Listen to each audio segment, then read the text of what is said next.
Hello guys, আসসালামু আলাইকুম। আপনারা কেমন আছেন? আলহামদুলিল্লাহ, আমিও ভালো আছি। তো সবাইকে শুভ সকাল। সকাল বলতে এখন দুপুর হয়ে গেছে। তো অগ্রিম সকাল বললাম। তো এখন আমি ঘুম থেকে উঠছি অনেক আগে থেকেই, এই খাওয়া দাওয়া করলাম, কিন্তু ঘরদোর এখন ধরে পরিষ্কার করি নাই। এখন ঘরদোর পরিষ্কার করবো। দেখেন কী অবস্থা হয়ে গেছে। আমি ঘরদোর পরিষ্কার করবো, রান্না বাড়া করবো। তো দেখেন কী অবস্থা হয়ে গেছে। এখন আর কাজ করতে ভালো লাগে না, তাই এখন দেখাই আপনাদের কী অবস্থা। এগুলো সব আমার এখন গুছাইতে হইব। আর এই যে শোয়ার ঘরটা কি অবস্থা করছে দেখেন। এই যে এটা গুছাই নাই, মেয়ে পড়তে গেছে, এখন এটা আমার গুছাইতে হইব। কি অবস্থা। কি মাছলে নাচছেন আপনি খারাপ থেকে? হ্যাঁ দেখেন গাইস, তুমি এটা কি করবা? বাঁচবা? হ্যাঁ বাইজা খাবা? এই মাছটা কাটানোর লেগে খাটার পুরটা উঠছে। দিদি মাছটা দেখি, এগুলো কি ঠ্যাং? কত বড় বড় ঠ্যাং দেখছেন? বিছাও বিছাও।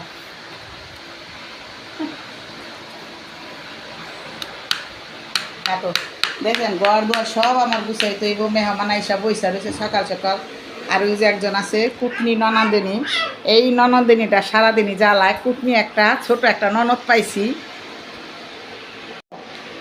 কি তুতি এখন চা চাইতেছে আর তুতি খাইব। এই ননদিনী জ্বালায় ভাল লাগে না যে হরি একটা জুয়ান বইয়া রইছে। দেখেন আমার মাত্র কালকে নতুন বিয়ে হয়েছে। নতুন বিয়া কালকে আসলাম, বিয়া করে নিয়ে এলো। এখন দেখেন এমন একটা ননদ পাইছি, আপনাকে তো দেখাইলাম, এই সারাক্ষণ জ্বালায় খায়। গাইজ দুষ্টামি করলাম আপনাদের সাথে, একটু মজা করলাম। তো এখন আমি কাজটাম করি, আপনাদের দেখাই আর রান্নাবাড়া করব। তো আপনারা আমার সাথেই থাকুন।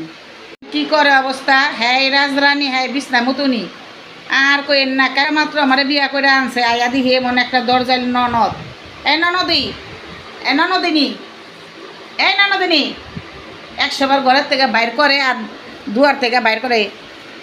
আমি আগে জানলে এই জামের কাছে বিয়ে বইতাম না, এমন জল্লাদ একটা ননদি নিয়ে আইছে। তবু স্বামী ভালো আছে, ননদি জামতাই থাক, স্বামী তো আমার ভালো। ননদির হারা দিন ঠোকনা মুখালে আমার লগে জল্লাদ পান্না করলো। ঠোকনা দিমু, একে ঠোকনা দিমু, এই যে এমনি দিমু, এমনি এমনি ঠোকনা দিমু, এমনি ঠোকনা দিমু। ঠোকনা দিমু না কে? বাবা নাস্তা খাইছে? জিগাইছো বাবা নাস্তা খাইছে? খায় না? ফোন দিছিল বাবারে? একটু ফোন দিয়া হতো বাবারে, দিবা না? আচ্ছা, তরকারি রান্না করবো, এটার ভিতরে আমি আগে থেকে ভিজিয়ে রাখতেছি। 1 ঘন্টা আগে ভিজিয়ে রাখলেও চলে।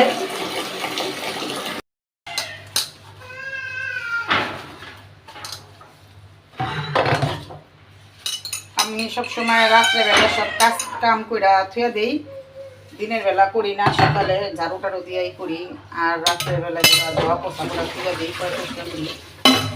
কিন্তু কালকে রাত্রে তাড়াতাড়ি শুয়ে পড়ছি, তাই করতে পারিনি।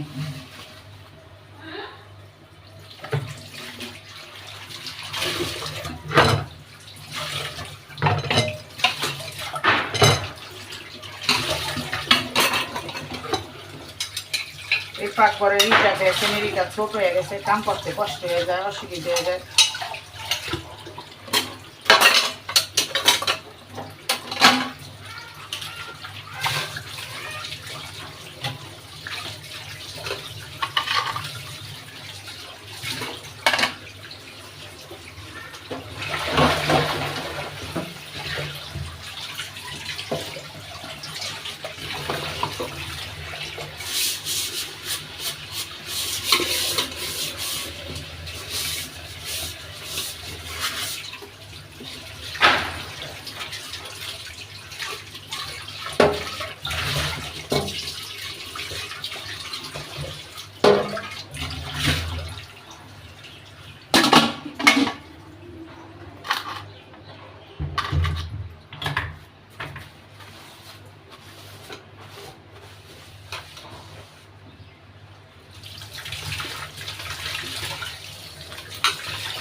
এই পাতিলাগুলো ভালো লাগে আমার কাছে, কালারিং করা।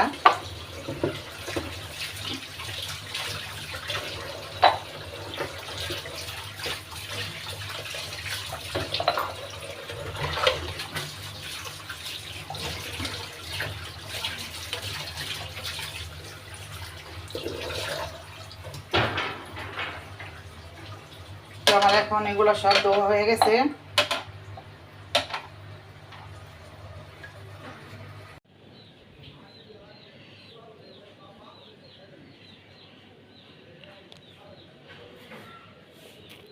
তো গাইস আমি এখন এই লাউ দিয়ে চিংড়ি দিয়ে রান্না করব। এগুলো সব এখন আমি এগুলো সব কুটে কাটে নিব। আর এই যেখানে আছে চিংড়িগুলা, এই যে দেখেন এই চিংড়িগুলো আমি সুন্দর করে কুটে নিব। আর লাউ দিয়ে চিংড়ি দিয়ে রান্না করব। তো এখন কুটবো, তো আমাদের সাথেই থাকুন। দেখেন কি অবস্থা, ওই ইচা মাছ নিয়ে ইচা মাছ বাঁচতেছে খাইব। এতটুকু ইচা মাছ ভাজা মজা লাগে, হ্যাঁ। গাইসু কিন্তু রাঁধতে পারে, ভালো রান্না করতে পারে। একদিন আপনাদের ওর রান্না দেখাবো, যদি দেখতে চান তাহলে কমেন্টে জানাবেন।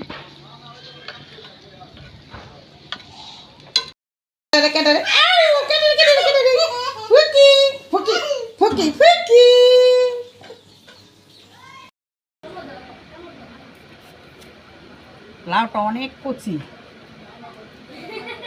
দেখো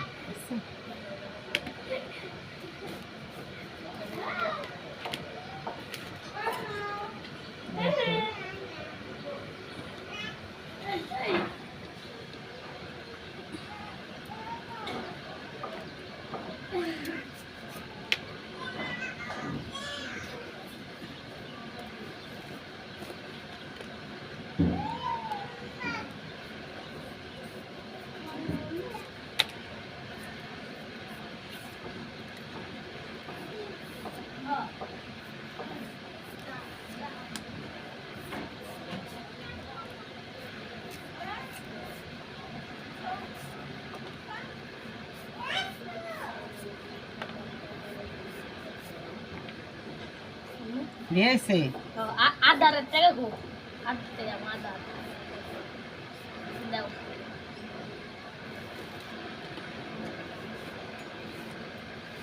কই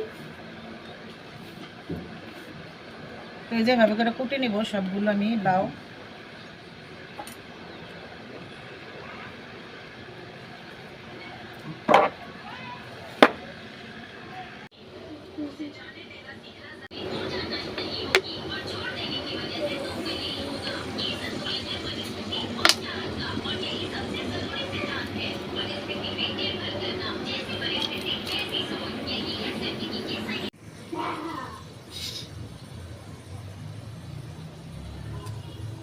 অনেক দুষ্ট এই মাছটা, ভিতরে গিয়ে পলায় আসছে।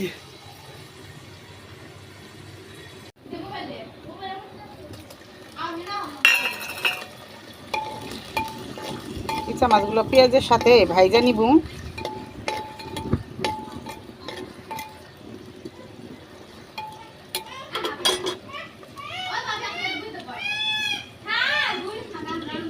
এখানে লবণ দিয়ে দিব,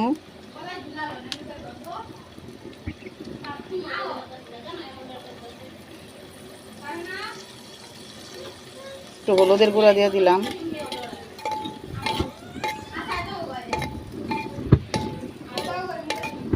অনেক বাতাস।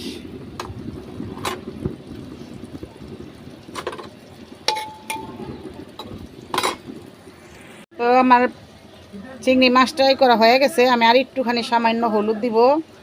লাউ তরকারিতে মশলা যত কম দিবেন তত ভালো। আর এই যে এখানে আছে আদা রসুন, আর এই যে এখন দেব ধইনার গুঁড়া, আর এই যে এখানে আছে মরিচ।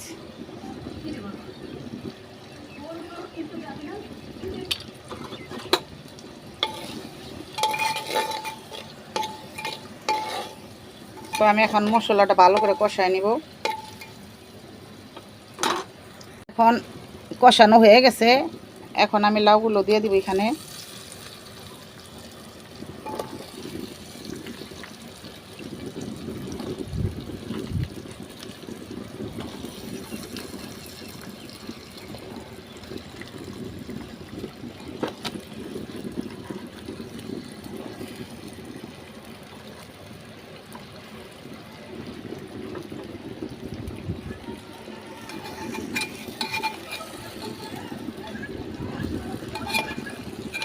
আমি লাউটা ঢেকে দিব না, লাউটা ঢাকলে এই সবুজ কালারটা, এই কালারটা থাকবে না, তাই আমি লাউটা ঢাকবো না, এমনি রান্না করব। তো আমি এখন এটার ভিতরে একটু পানি দিয়ে দিব, লাউটার ভিতরে।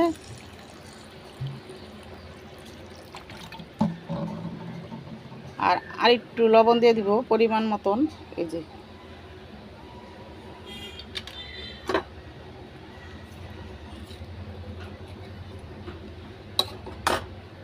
এখন গইলে আইছে, এখন আমি একটু ঢেকে দেব, ঢাকলে লাউটা ভিতর থেকে সুন্দর হয়ে হইব।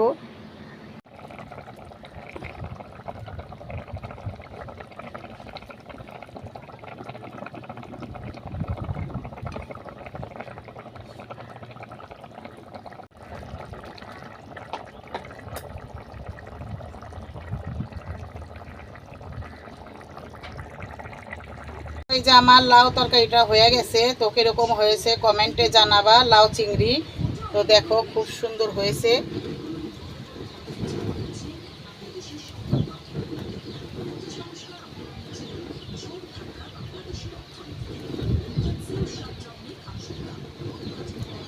তো আজকের মতো ভিডিওটা আমার এই পর্যন্তই ছিল। তো সবাই ভালো থাকবা, সুস্থ থাকবা, আর আমার জন্য লাইক কমেন্ট শেয়ার করে দিবা, চ্যানেলটা সাবস্ক্রাইব করে দিবা। তো আজকের মতন এই পর্যন্তই, সবাই ভালো থাকবা, সুস্থ থাকবা, আল্লাহ হাফেজ।